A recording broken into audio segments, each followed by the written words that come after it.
কেমন তারা দেশ চালাইতে হয়। মুসলিম লীগ 16 বছর চালাইছে দেশ, তারপরে বাংলাদেশ হয়েছে। মুসলিম লীগের বিরুদ্ধে কোনো দুর্নীতির অভিযোগ নাই।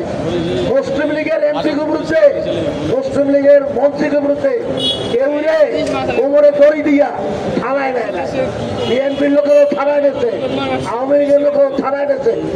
মুসলিম লীগ যখন দেশ শাসন করছে তখন কোন মুসলিম লীগের মন্ত্রী, মুসলিম লীগের এমপি কেউ কোমরে দড়ি লাগাইয়া থানায় নেয় না।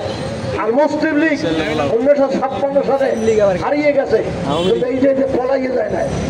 মুসলিম লীগ এই যে পলাই যায় না, মুসলিম লীগ এখনো আছে।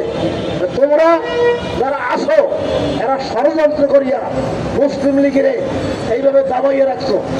মুসলিম লীগ এইভাবে দাঁড়াইয়ে থাকবে না। তোমরা যদি দেশ চালাইতে হয় আর মানুষের যদি উপকার করতে হয় তা মুসলিম লীগের কাছে আসো, আইয়া মুসলিম লীগের পরামর্শ দাও। তোমরা জীবনেও পারবে না কমলাপুর ইলেকশন করতে, তোমরা জীবনেও পারবে না জাহাঙ্গীরনগর বিশ্ববিদ্যালয় করতে, তোমরা জীবনেও পারবে না, তোমরা জীবনেও পারবে না 40টা পাটকল আর 30টা টেক্সটাইল মিল তোমরা জীবনে করে যাইতে পারবে না। তাই সব কথাগুলোই বললাম, আমরা বিচার বিশ্লেষণ করে মুসলিম লীগে যোগদান করেন। আর সরকারকে বলবো মুসলিম লীগ নেতাদের পরামর্শ নেন। এই বলে আমি আমার বক্তব্য শেষ করছি। আখেরে জানাও আলহামদুলিল্লাহ।